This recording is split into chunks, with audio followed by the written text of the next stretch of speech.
Guys, this story is absolutely heartbreaking. As you mentioned, the DA in this case, Tom Hogan, said he didn't have to think long and hard about it. He is going after the death penalty in this case.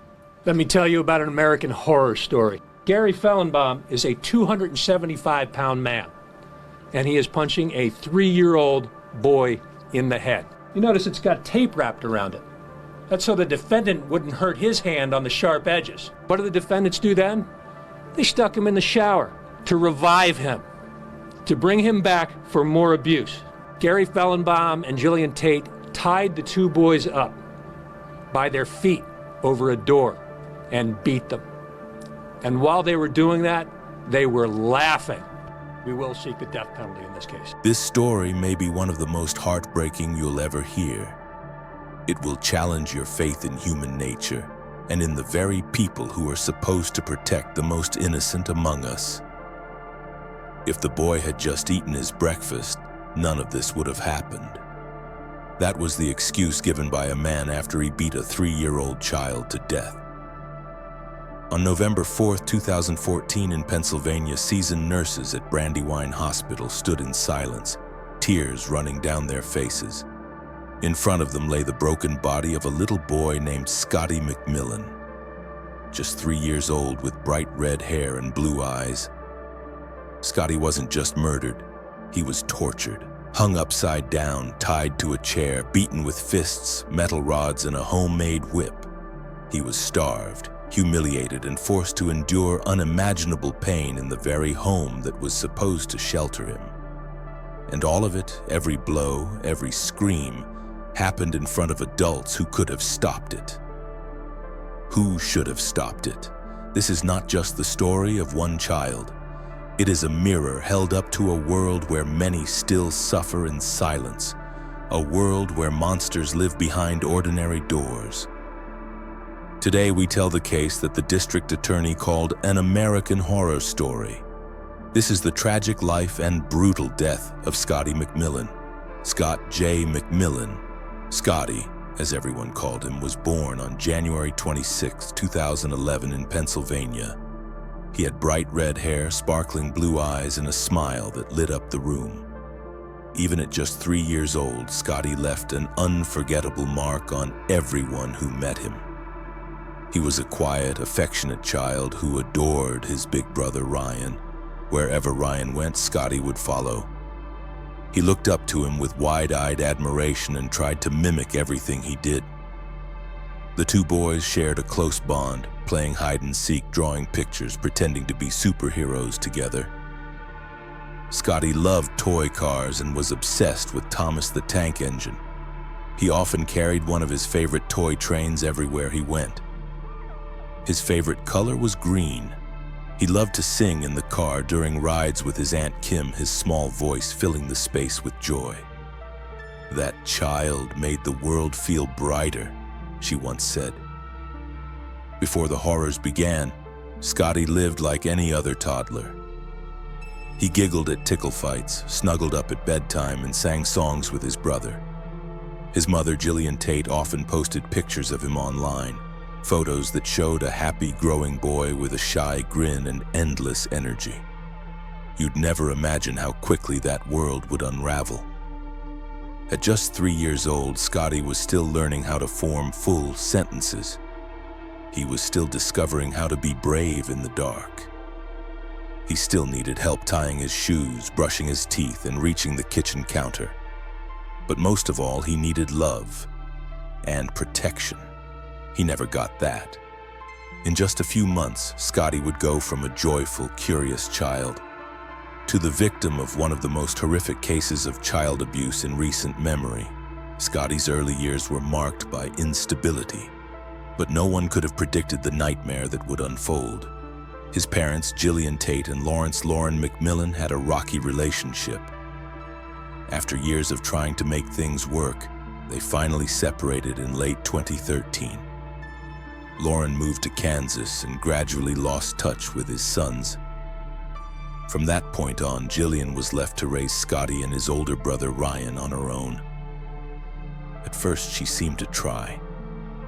She worked at a local Walmart, balancing motherhood with a growing social life.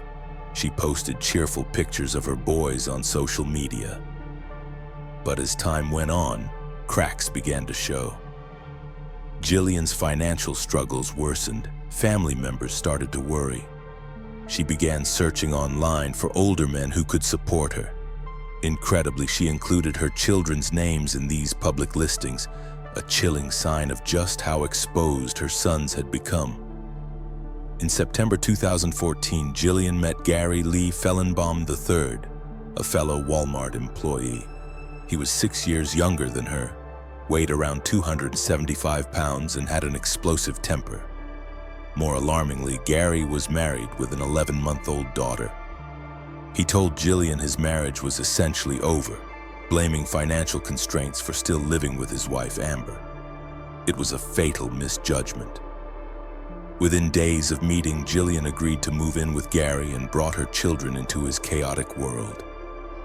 The new household, a dilapidated mobile home in West Cullen Township, was now crammed with 6 people: Gary, his wife Amber, their infant daughter Jillian, and her 2 sons Ryan and Scotty.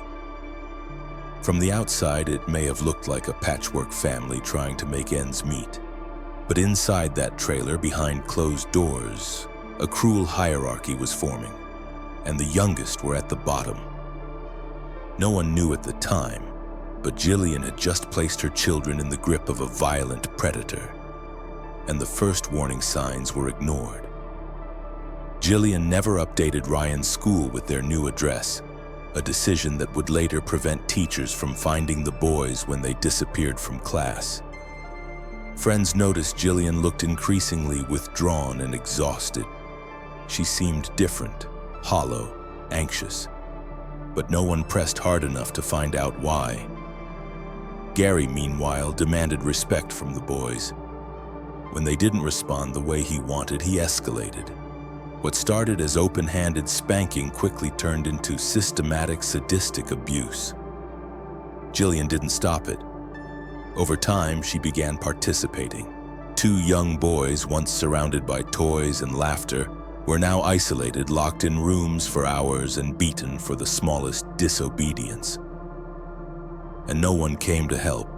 By mid-October 2014, just weeks after moving in, things took a dark and irreversible turn inside the trailer on Hope Lane.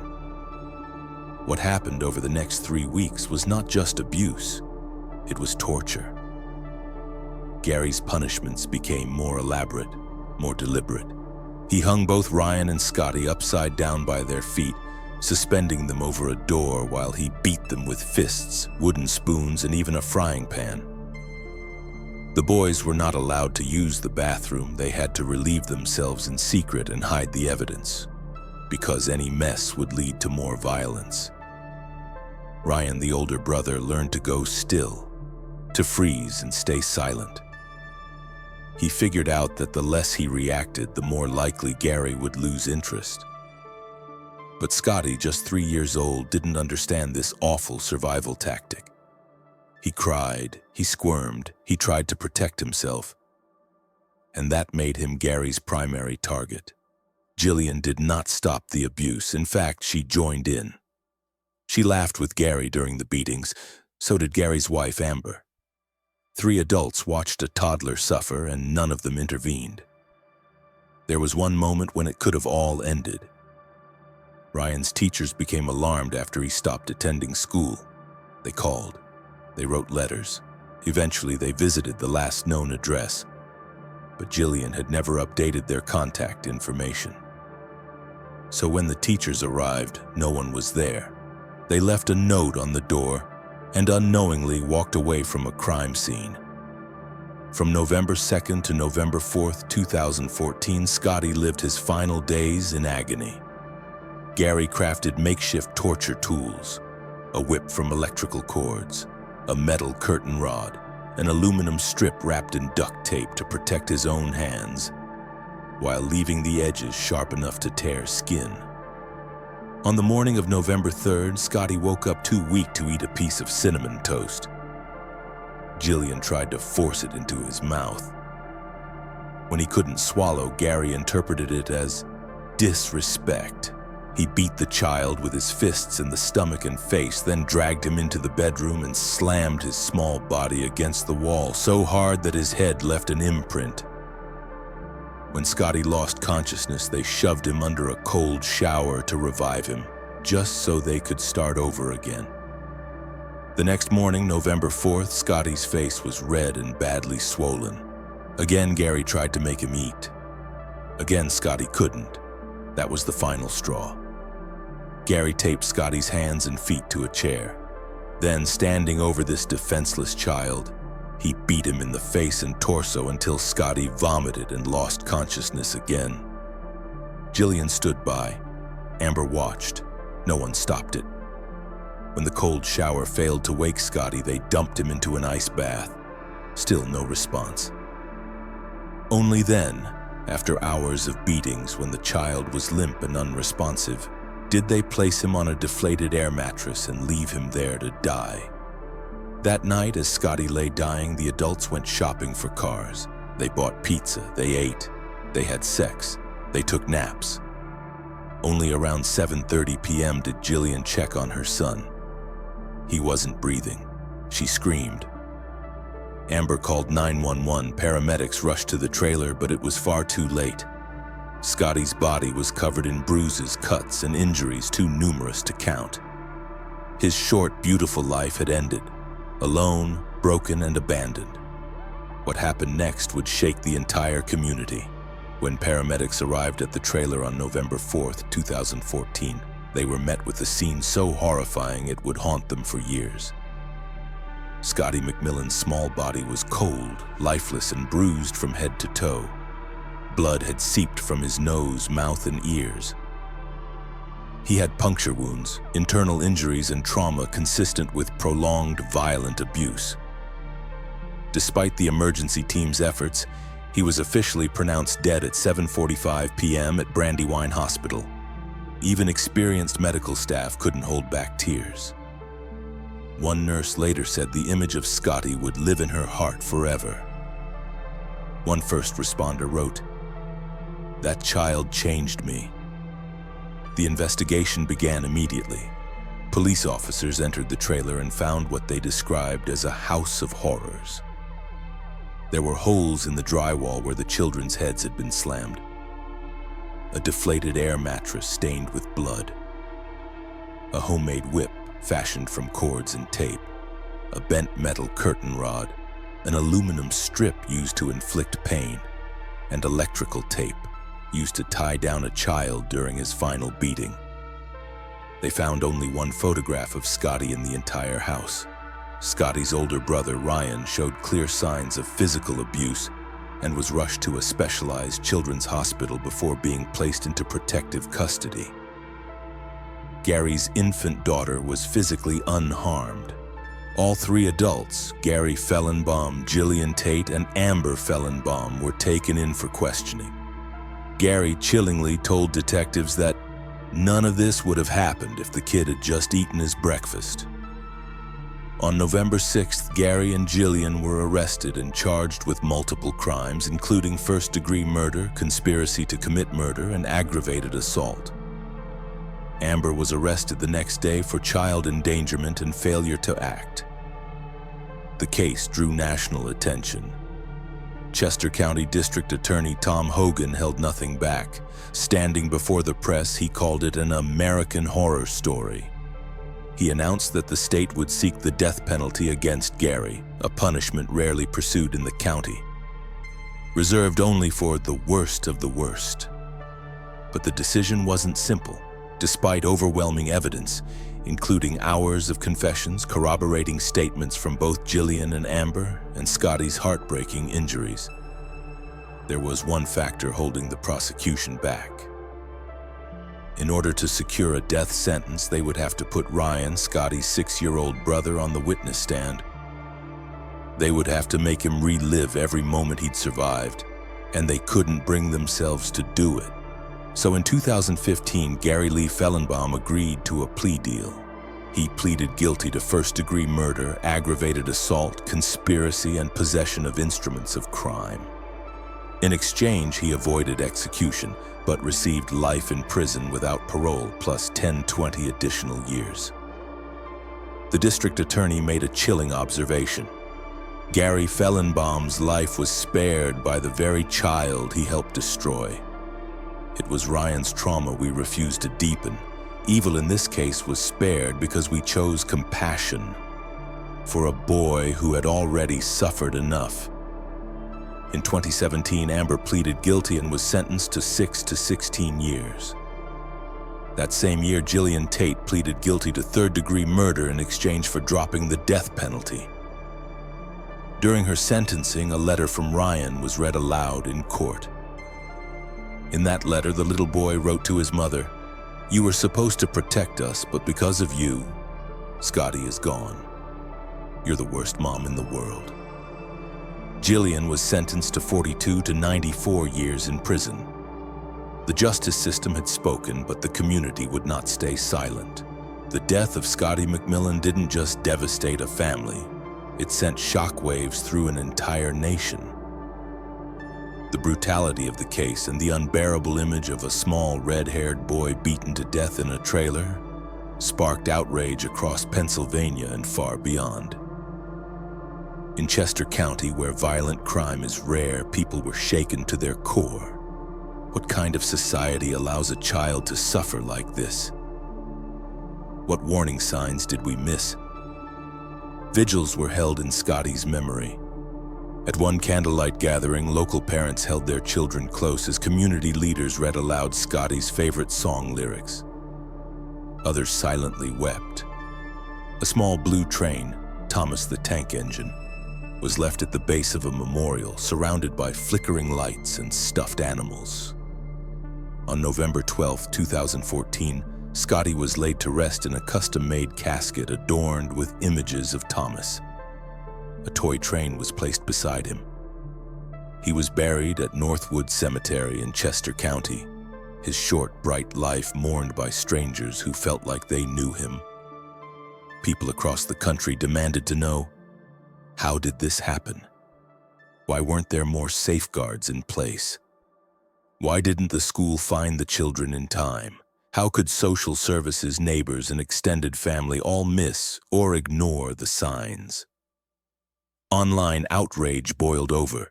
Tens of thousands of people signed petitions calling for harsher penalties for child abuse and stricter background checks on guardians. Some question whether Jillian's internet activity, posting her children's names in ads, should have been flagged by authorities. Others called for mandatory welfare checks after school absences. The case reignited debates about child protection systems, poverty, and neglect in low-income housing communities. It became a tragic symbol of systemic failure, where warning signs were there but no one followed through. One community member summed it up best in a letter to the local newspaper. "We failed Scotty, not just Gary, not just Jillian, all of us. Because no child should die like that and no child should live like that." A trust fund was created for Ryan, Scotty's surviving brother. It received tens of thousands of dollars in donations, though disputes later arose over how the money would be managed. Ryan was eventually placed with an adoptive family. In a heartbreaking letter to his little brother, he wrote, "I'm sorry I couldn't protect you. I miss you every day. You're in heaven now. Gary's in jail, but you're not with me anymore." Scotty's death became a case study in how child abuse hides in plain sight and how silence can be deadly. Scotty McMillan never had the chance to grow up. He never got to learn how to ride a bike, to go to school with his big brother, or to say, "I love you" without fear. He was just 3 years old, too small to understand hate, too young to defend himself, and too innocent to survive in a home filled with monsters. Scotty didn't choose violence. He didn't choose to be born into chaos. He didn't choose to be betrayed by the people who should have loved him most. But we can choose what happens next. We can choose not to look away. If a child disappears from school, we can ask why. If a child seems scared, silent, or hurt, we can speak up. If something feels wrong, we can choose to act, because silence is a choice. And in Scotty's case, silence helped kill him. So today we say his name. We remember Scotty, not as a headline, not as a victim, but as a little boy with red hair and blue eyes who loved toy trains and his big brother. His story didn't have to end this way. But maybe, just maybe, it can help prevent the next. If you found this story important, don't keep it to yourself. Share it, talk about it, break the silence, because somewhere out there another child like Scotty is waiting. And your voice might be the only thing that stands between them and the unthinkable. Thank you for listening. This is Crime Line, where every victim has a name and every story deserves to be told.